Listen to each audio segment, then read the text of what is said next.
Y de ahí sacan sus Biblias, vayan a Hechos capítulo 8, que se encuentra en el Nuevo Testamento, en la segunda mitad de su Biblia.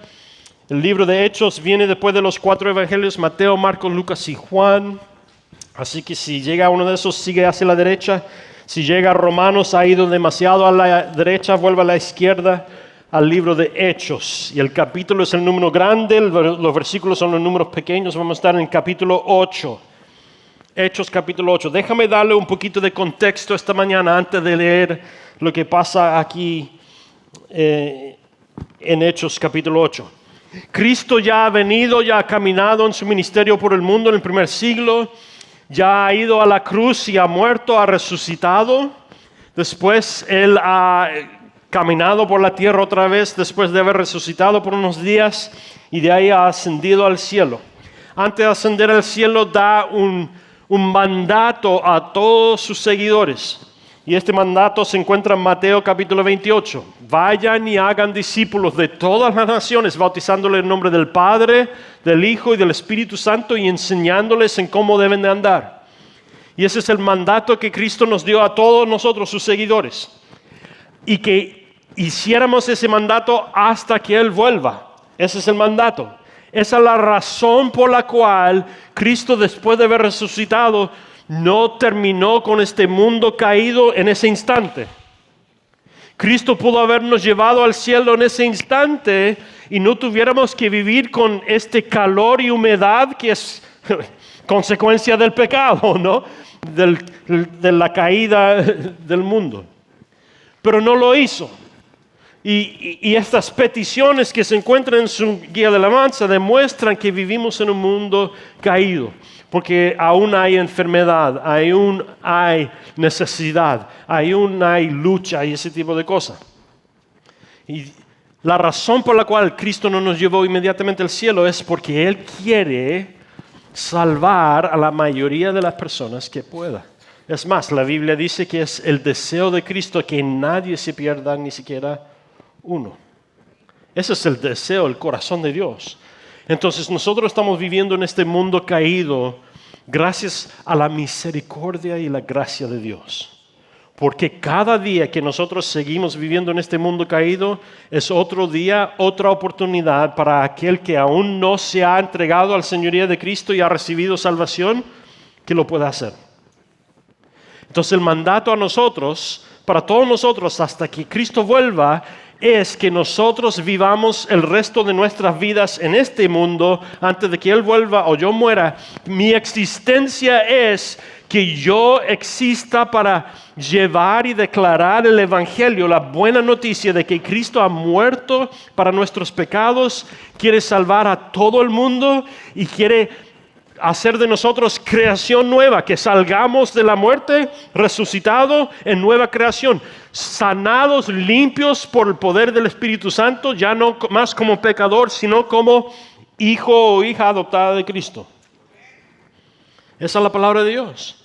Entonces, no importa si yo soy doctor, si yo soy policía, no importa lo que yo haga, mi propósito es declarar la gloria de Dios y la buena nueva de Dios y hacer discípulos de todas las naciones, bautizándoles o enseñándoles el Evangelio y que ellos se rindan al señorío de Cristo y de ahí cuando hayan entregado su vida a Cristo a enseñarles en cómo deben de andar. Y Cristo dio ese mandato a sus discípulos y de ahí antes de ascender dice, vuelvan a Jerusalén y esperen al que yo voy a enviar, el Espíritu Santo, que yo ya he hablado de Él en Juan capítulo 15, que yo he hablado del Espíritu Santo porque yo, Cristo, siendo en cuerpo físico, solo puedo estar en un lugar a la vez, pero cuando yo vaya al cielo voy a mandar al Espíritu Santo que va a volver y Él va a morar dentro de cada creyente, porque no es limitado por lo físico. Entonces Él va a venir, el consolador, el que ayuda, el que empoderece al creyente para poder hacer el mandato que yo les he dado. Entonces los discípulos vuelven a Jerusalén. Unos días después viene el día que nosotros llamamos ahora el día de Pentecostés. Viene el Espíritu Santo llena cada discípulo que ha rendido al señorío de Cristo y ellos empiezan instantáneamente, y lo pueden leer en Hechos capítulo 2, ellos empiezan a predicar en idiomas de todas las personas que se encontraban en Jerusalén. Empiezan a predicar el Evangelio. Y reciben dones espirituales. Y de ahí, ¿qué es lo que pasa?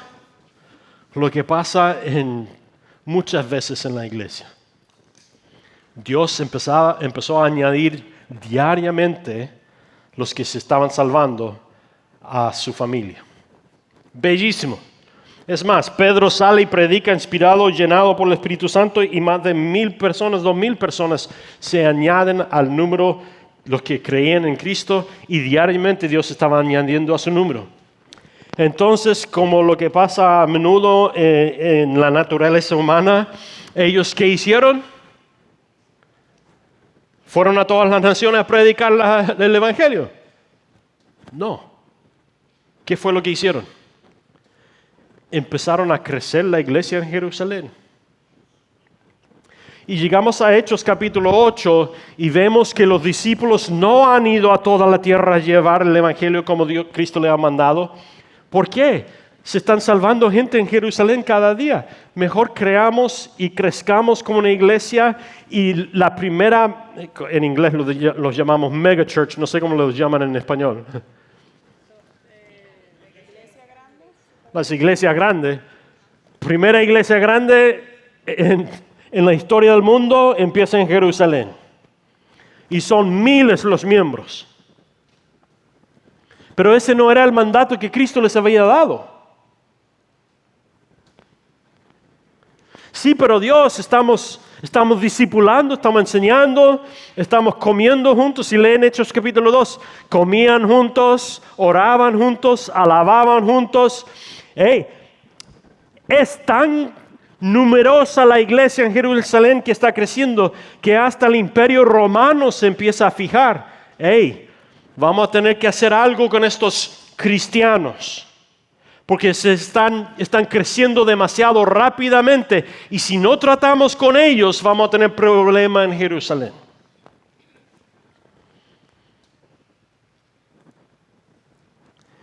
Y en vez de seguir el mandato de Cristo, ellos cambiaron el mandato de Cristo por algo que a ellos les parecía bien. No, seguimos creciendo esta iglesia en Jerusalén y todo el mundo se va a escuchar de la iglesia cristiana que está creciendo, y van a venir a Jerusalén para escuchar el Evangelio, y van a venir a ellos, y quizás construimos un templo nuevo. Cristo dijo que iba a construir un templo nuevo, y viene la gente y van a ver qué tan bello es y van a escuchar el Evangelio. No, pero ese no era el mandato de Cristo. Entonces llegamos a Hechos capítulo 8 y pasa algo que no es lo que esperaríamos. Realmente empieza con el capítulo 6, o antes de eso. Pero llega algo, si quieres, si tienes tiempo, lea Hechos capítulo 3, 4, 5, 6, 7. No lo voy a leer esta mañana por razones de tiempo, pero ¿saben lo que pasa? Dios empieza a dejar que la iglesia sea perseguido. Y viene la persecución por dos partes. Viene la persecución por el imperio romano, que se está fijando que está creciendo este movimiento. Y viene una persecución que empieza con los judíos. Porque los romanos empiezan a notar que estos cristianos están creciendo rápidamente. Es más, los romanos creen en múltiples dioses. Entonces ellos no tenían problema con los judíos. Y ellos veían a los judíos como una raza inferior, entonces no era problema que los judíos crean lo que crean. Pero empieza a pasar algo extraordinario. Los judíos que se han convertido y creído que Cristo es el Mesías, nosotros hoy en día los llamamos judíos mesiánicos. Ellos pasa algo raro. No solo los judíos se están convirtiendo al cristianismo, sino que hay griegos y ciudadanos romanos y gente de todos lados que están en Jerusalén que se están rindiendo al señoría de este Cristo. Y el Imperio Romano dice, ahora tenemos un problema. Porque cuando se trataba de esta raza inferior, nadie le importaba. Pero si romanos se están convirtiendo y rindiendo al señoría de Cristo en vez de el señoría del emperador, tenemos un problema. Entonces, los judíos ven que los romanos se están preocupando y los judíos dicen, espera. Nosotros no somos los cristianos, nosotros somos judíos. Somos diferentes que ellos. Entonces los judíos y los romanos empiezan a perseguir a los cristianos. Y lo que vemos en los capítulos anteriores de Hechos es que Dios deja que la iglesia empiece a ser perseguido. Y en el capítulo 6 y 7 vemos a un cristiano que se llama Esteban. Y Esteban viene al tabernáculo judío y él predica uno de los sermones más largos en toda la Biblia. Casi todo el capítulo 7 es parte del sermón de Esteban. Y él empieza volviendo hacia atrás, hacia Abraham y Moisés, y empieza a hablar y predica el evangelio a todos los judíos y les declara a los judíos, ustedes mataron a Cristo. Ustedes mataron al Mesías que fue prometido por ustedes. Arrepiéntanse y entreguen su vida a Cristo. ¿Y qué pasa? Los judíos que ya están molestos porque ahora tienen atención de los romanos, y esto no solo lo vemos en la Biblia, lo vemos a través de la historia y acontecimientos históricos romanos también. Ellos dicen, no, vamos a tener que aplastar esto inmediatamente. Entonces, ¿qué hacen ellos? Ellos llevan a Esteban fuera del tabernáculo y lo matan. Con piedras, lo apiedralaron. Y en medio de eso, Esteban mira, dice la Biblia, es que Esteban mira hacia el cielo y él dice lo siguiente.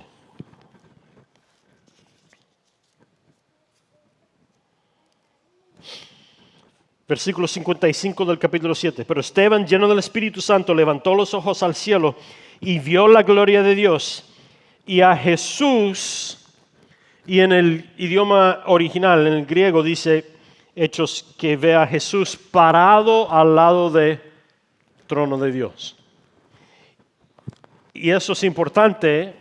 En algunas de las traducciones en español dice que él vio a Jesús a su derecha, pero en el idioma original dice que vio a Jesús parado al lado del trono de Dios. ¿Y por qué es importante eso? Porque en toda otra parte que vemos el cielo en la Biblia mencionado, vemos a Jesucristo sentado a la derecha de Dios. Solo es aquí, en este lugar, que vemos a Cristo parado a la derecha de Dios. Y Esteban está siendo apiedrado por predicar el evangelio y Cristo se para en el cielo y Esteban mira y ve a Cristo parado al lado de Dios, y no dice la Biblia, pero yo creo que Cristo paró porque Cristo está tan entusiasmado porque Esteban está cumpliendo el mandato que él había dado. Sin importar las consecuencias, Esteban está predicando el evangelio y Cristo se para por Esteban y Esteban muere. Y antes de morir, ora esto Esteban: Señor, perdónales porque no saben lo que están haciendo. Y empezando en el capítulo 8 dice, versículo 1, Saulo, que vamos a ver luego, es cuando él entrega su vida a Cristo, se cambia su nombre a Pablo, que es el autor de la mayoría del Nuevo Testamento. Saulo estuvo de acuerdo con la muerte de Esteban. Y ese día se desató una gran persecución contra la iglesia que estaba en Jerusalén. Y mira lo que pasa. Muchos se dispersaron por las tierras de Judea y de Samaria, menos los apóstoles. Y mientras que unos hombres piadosos levantaron a Esteban y lo enterraron y lloraron mucho por él, Saulo hacía destrozos en la iglesia y entraba a las casas y arrastraba a hombres y mujeres y los llevaba a la cárcel. Y mientras tanto los que se habían dispersado iban por todas partes anunciando el evangelio. Y fue así como Felipe llegó a la ciudad de Samaria. Y allí les predicaba a Cristo. Y toda la gente escuchaba con atención lo que les decía Felipe y oían y veían los milagros que hacía. Y muchos de los que tenían espíritus malignos eran sanados. Y los espíritus salían de ellos lanzando fuertes gritos. Y también muchos de los cojos y paralíticos quedaban sanos. Y había una gran alegría en toda la ciudad. Y había en Samaria un hombre llamado Simón, que antes había practicado la magia y con ella engañaba a la gente, pues hacía creer que era muy poderoso. Y todos, desde el más pequeño hasta el más grande, lo escuchaban con mucha atención y decían que era el gran poder de Dios. Pues con sus artes mágicas había captado su atención y por mucho tiempo los había engañado. Pero los muchos hombres y mujeres se bautizaron cuando creyeron en las buenas noticias que Felipe les anunciaba del reino de Dios y del nombre de Jesucristo. Incluso el mismo Simón creyó y se bautizó. Y siempre andaba con Felipe y lleno de asombro veía las señales y los grandes milagros que Felipe hacía. Y los apóstoles que estaban en Jerusalén se enteraron de que en Samaria se había recibido la palabra de Dios y enviaron a Pedro y a Juan. Y cuando estos llegaron, oraron por ellos para que recibieran el Espíritu Santo. Porque el Espíritu aún no había descendido sobre ninguno de ellos, ya que solo habían sido bautizados en el nombre de Jesús. En cuanto se les impusieron las manos, recibieron el Espíritu Santo. Y a ver a Simeón que el Espíritu Santo se recibía por imposición de manos de los apóstoles, les ofreció dinero. Y les dijo, denme también a mí este poder para que cuando yo imponga las manos sobre cualquier persona, ésta reciba el Espíritu Santo. Y al oír esto, Pedro le dijo, que tu dinero perezca contigo si crees que el don de Dios se puede comprarse. Tú no tienes nada que ver con este asunto porque en tu interior no eres recto con Dios. Arrepiéntate de tu maldad y ruega a Dios y tal vez te perdone por este mal pensamiento.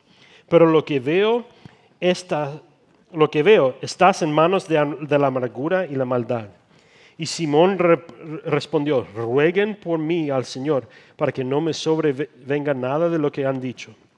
Y después de haber testificado y proclamado la palabra de Dios, ellos volvieron a Jerusalén y en muchas poblaciones de los samaritanos anunciaron el Evangelio. ¿Qué pasa aquí? Dios había mandado a que los apóstoles llevaran el Evangelio al fines del mundo. Y ellos se quedaron en Jerusalén.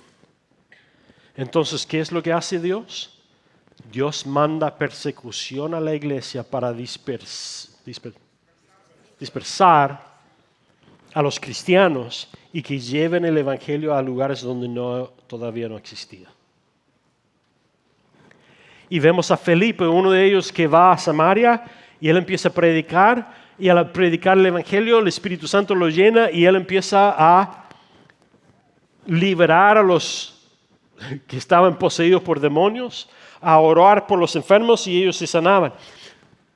Una de las cosas que yo escucho a menudo como pastor es, pastor, ¿por qué no obra Dios hoy como obraban en la Biblia?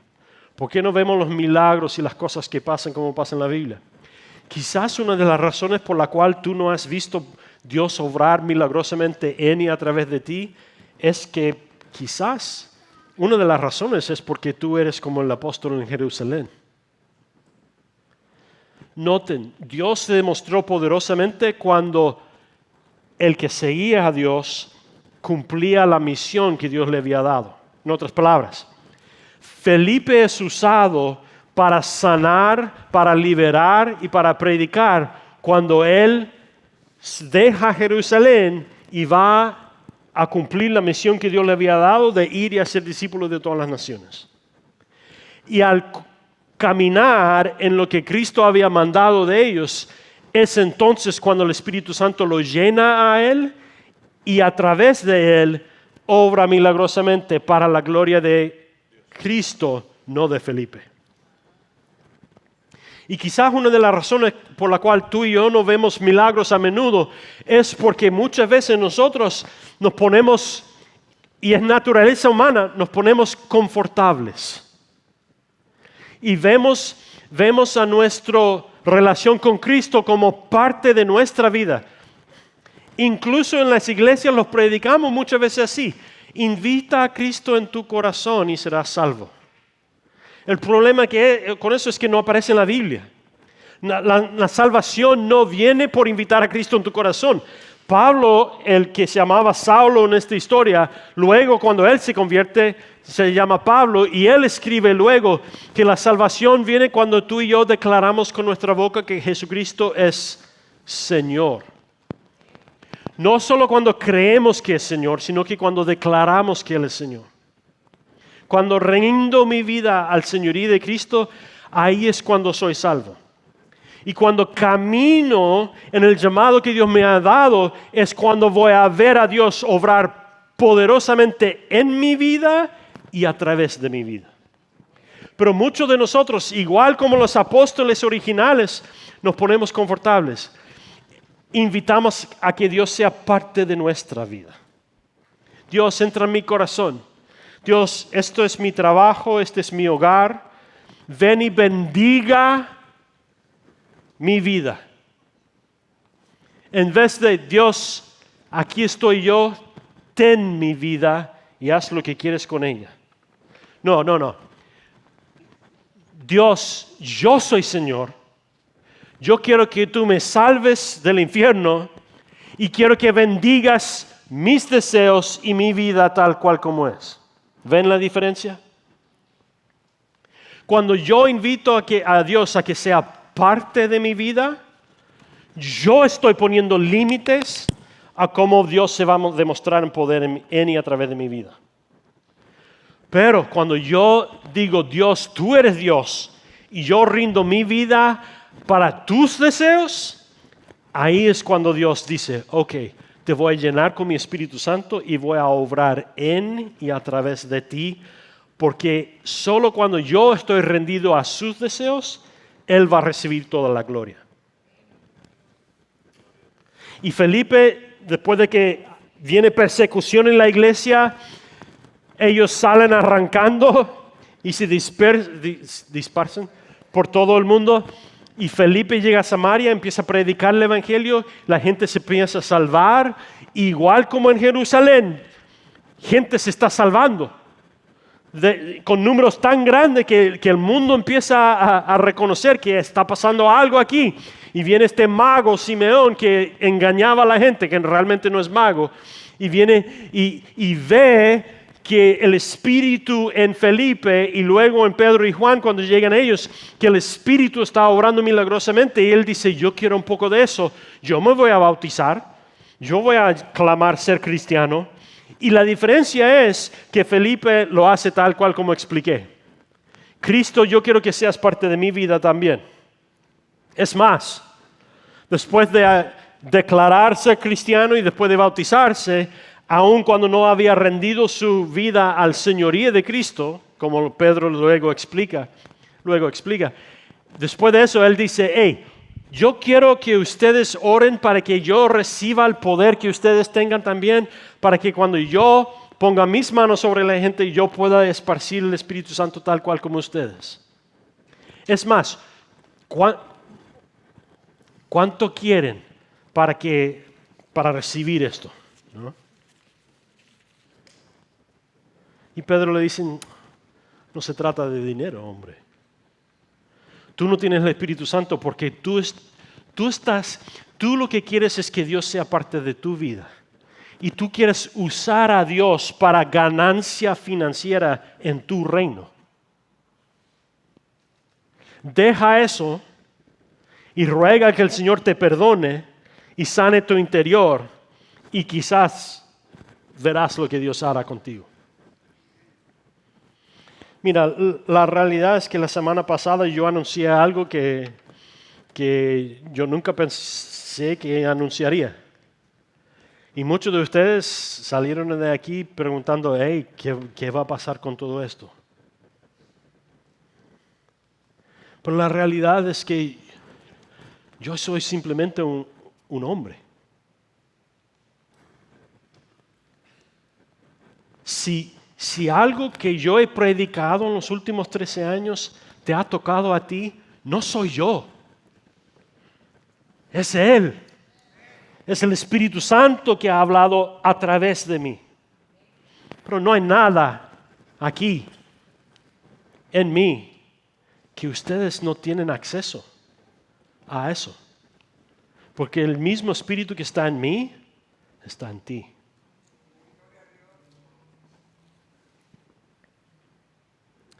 Y quizás, no importa qué tan incómodo sea para mí dejarles a ustedes, bueno, va a ser mucho menos incómodo para ustedes que yo me vaya que es para mí irme. Pero la realidad es que quizás Dios quiere tomar lo que Él ha hecho en esta congregación a través de los últimos 13 años y quiere expandirlo. El Espíritu Santo no se va conmigo. Bueno, sí se va conmigo, pero se queda aquí también en ustedes. Y quizás algunos de ustedes, el mandato es el mismo. Quizás algunos de ustedes se han puesto cómodos en Jerusalén, en Katy. Y han venido a la iglesia, han recibido la prédica del Señor y le ha dado una inyección de energía para la semana, para que vayan y alaben al Señor. Y bueno, tenemos un equipo de alabanza como ningún otro, ¿no? Entonces, eso da más que una inyección, eso espiritual, ¿no? Y tú sales todo energético, listo para la semana. Pero quizás Dios está poniendo incómodas las cosas aquí porque Dios quiere mover. Dios quiere traer avivamiento. Y cuando nosotros tenemos avivamiento en nuestro interior, el resultado es un despertamiento espiritual en el exterior alrededor de nosotros. Y algunos de ustedes quizás han venido a la iglesia, se han sentado domingo tras domingo y han recibido.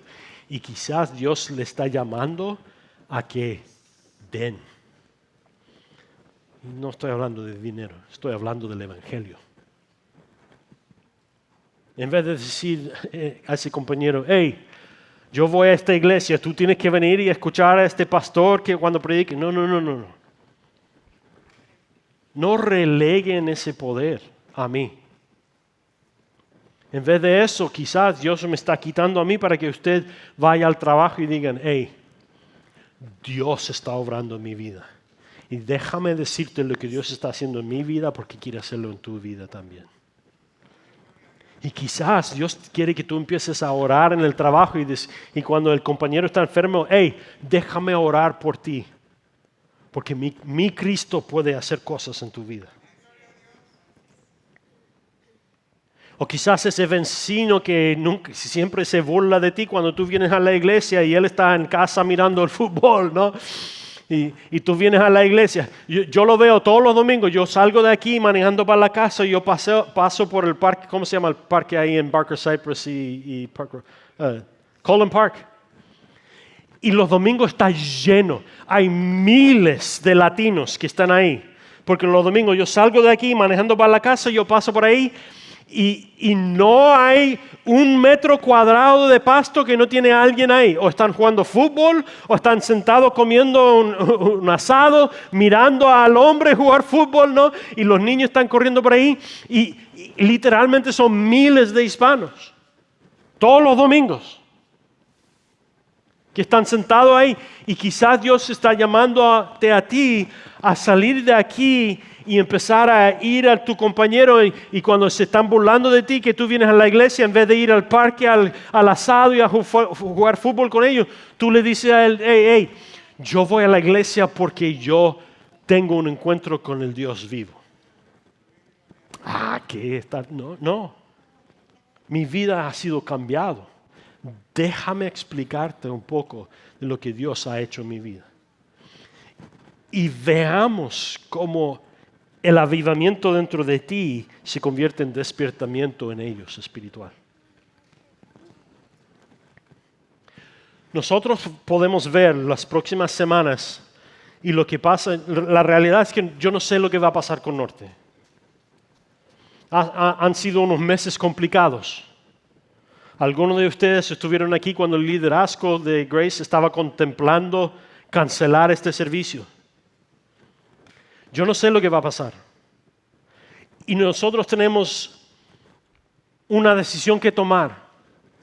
Podemos amargarnos y con rencor podemos decir, esta iglesia está abusando de nosotros, ¿o qué? O podemos pensar, Jeff nos está abandonando, qué sé yo. O podemos decidir que Dios se está moviendo dentro de nosotros. Que Dios ha traído algo que nunca queríamos, que es inconfortable para nosotros, pero es para despertarnos y movernos.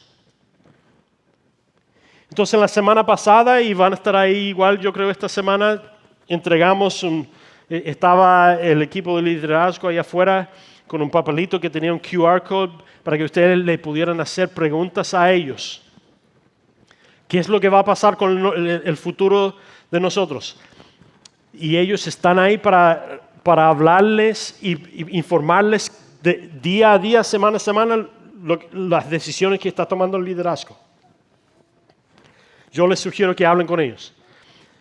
En este servicio, Paulo y Edgar está en México, pero vuelve pronto. Ellos dos son parte de ese equipo de liderazgo y ellos van a estar informados. Y ellos están dispuestos a hablarles a ustedes y mantenerles informados. También dentro de su guía de alabanza esta mañana, está en inglés, pero hay un QR code, un código. Grace Fellowship quiere escuchar de ustedes, el liderazgo. Si ustedes van ahí, es una pregunta muy simple.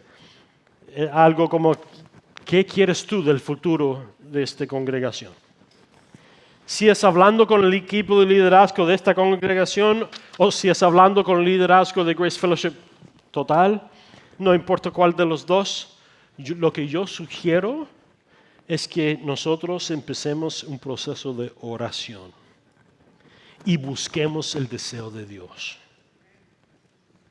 Y lo que sí sé también es que el liderazgo de esta congregación han estado orando por meses ya. Y ellos creen que Dios está liderando de que pase lo que pase con Grace Fellowship, ustedes van a seguir como una congregación. Tanto los hispanos como los americanos han tomado la decisión que ustedes son una iglesia y seguirán siendo una iglesia. Y tú puedes elegirte quedarte como parte de Grace Fellowship, o si se separan los dos, puede ser parte de esta iglesia, seguir parte de esta iglesia como usted quiera. Pero lo más importante es que todos nosotros estemos en un proceso de oración y preguntemos a Dios, Dios, ¿qué es lo que tú quieres de mí? Porque mi esperanza no es el pastor, mi esperanza no es este edificio, mi esperanza es el Espíritu Santo de Dios. Y siempre y cuando tú estés siguiendo la voluntad de Dios, estarás en el mejor lugar donde puedes estar. Y a algunos de ustedes, Dios le va a pedir que se mantengan aquí. Otros de ustedes, Dios le va a pedir que salgan y empiecen otra iglesia. Otros de ustedes quizás es que vuelvan a qué sé yo, al país de donde vinieron, qué sé yo. Para mí, Dios me está llamando a Pampa. Ay, Dios mío, Pampa, Texas. Plano. No es muy verde.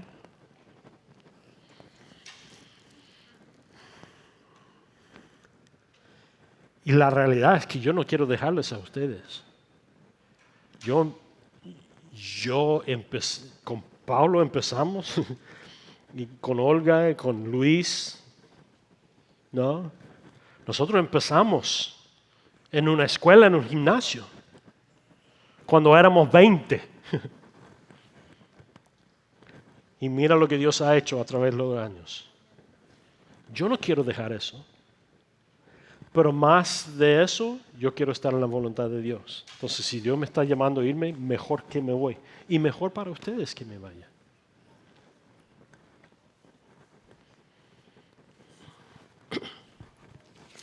Avanza al capítulo 15.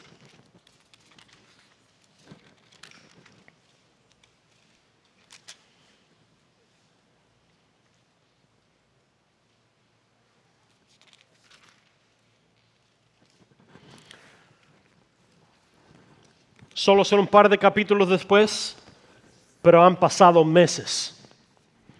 Y han pasado cosas increíbles. Saulo, el que empezó a perseguir a los cristianos, a encarcelarlos y matarlos, tiene un encuentro con Cristo. Y se salva, rinde su vida al señorío de Cristo. Y Dios no solo lo salva, cambia su nombre a Pablo. Y en estos 3 capítulos han pasado años. Porque Pablo ha pasado de ser alguien que asesina a cristianos a que se convierte. Y después de 3 años de ser discipulado por un cristiano, él empieza a ser un apóstol de Cristo. Y él empieza a llevar el evangelio a los fines del mundo. Él es uno de los primeros misioneros. Y después de su primer viaje misionero, llevando el evangelio por todos lados, él está a punto de empezar su segundo viaje misionero con Bernabé. Y Bernabé y Pablo tienen un desacuerdo, porque Bernabé quiere llevar a Marcos con ellos, un joven que Bernabé está discipulando. Y lo que resulta que hay un problema, porque en el primer viaje misionero de Pablo, Marcos iba a ir con ellos, pero Marcos tiene un momento de humanidad y de miedo y los abandonan en pleno viaje misionero. Entonces Pablo dice, no vamos a llevar a Marcos con nosotros. Y Bernabé dice, yo lo estoy discipulando, es importante que venga con nosotros. Pablo dice, no, yo no lo... Y se ponen como argentinos y chilenos, se ponen... Y no pueden quedarse en acuerdo. Entonces van al concilio de los apóstoles. Y los apóstoles dicen, ¿saben lo que vamos a hacer? Y mira, esto es muy bello. Porque los apóstoles que se habían quedado en Jerusalén y no habían cumplido con el mandato de Cristo y recibieron persecución hace unos 3-4 años atrás, ahora vemos que ellos han crecido espiritualmente. Porque viene Pablo y Bernabé que están luchando y están en desacuerdo y vienen los apóstoles y le dicen, no, lo más importante es el mandato de Cristo. Así que en vez de arreglar las cosas entre ustedes dos, mejor mandemos 2 viajes misioneros a distintos lugares. Bernabé, tú lleva a Marcos y Pablo, tú ve para allá. Y así expandemos el reino de Dios más rápidamente. Y la Biblia dice en el capítulo 15 que Pablo y Bernabé, en vez de pelear y uno ganar, deciden, hey, ¿por qué no ponernos en acuerdo de que estamos en desacuerdo? Bernabé, tú lleva a Marcos y ve y lleva el evangelio por allá y yo voy por acá. Y en el capítulo 15 vemos que Pablo sale y se encuentra con un joven que se llama Timoteo. Y Pablo, porque ha dejado a Bernabé y Marcos, ahora él lleva a este joven Timoteo como un discípulo y él lleva a Timoteo. Y resulta que el resto del Nuevo Testamento, Timoteo va a ser el discípulo de Pablo y Timoteo va a llegar a ser el pastor de la iglesia en Éfeso, la iglesia más grande del mundo conocido de todo Asia Menor. Y el libro de Efesios, el libro de 1 y 2 de Timoteo, lo tenemos gracias a esta separación de Bernabé y Pablo. Entonces, en las semanas que vienen ustedes tienen oportunidad. O pueden ver, pase lo que pase. Yo no sé lo que va a decidir el liderazgo de Grace Fellowship. Si van a mantener este campus, si lo van a cerrar, yo no sé. Pero pase lo que pase, ustedes tienen la opción de dejar que eso traiga ira y enojo o de verlo como oportunidad. Y el liderazgo, lo que sí sé es que el liderazgo de esta congregación, ellos han decidido verlo como oportunidad y ellos han dicho, ok, bendigamos a Grace Fellowship y empecemos una obra nueva y llevemos el Evangelio al doble de las personas. Y esa es la invitación para ustedes. Hablen con ellos. Dile al liderazgo de Grace Fellowship lo que ustedes sienten y escuchan de Dios. Pero no se den a la ira. No se den a la preocupación. El mismo Dios que empezó esta obra sigue con ustedes. Y como prediqué la semana pasada, yo creo que ustedes van a ver el doble porción de unción de Dios en las segundas 13.5 años que vieron en las primeras. Y yo voy a tener el privilegio de verlo de lejos.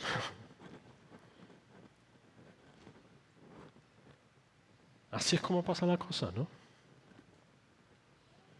¿Cuántos de ustedes cuando nacieron pensaron que iban a dejar su país? ¿Cuántos de ustedes, su familia que quedaron en ese país, estaban gozándose cuando se fueron? Ninguno, ¿no? O si su familia se estaba gozando, no lo digan.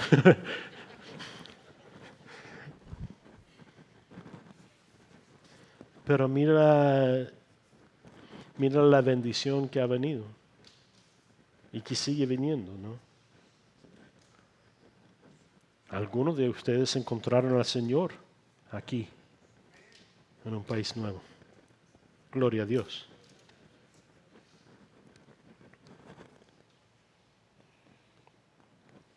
Señor, nosotros queremos rendirnos a tu voluntad.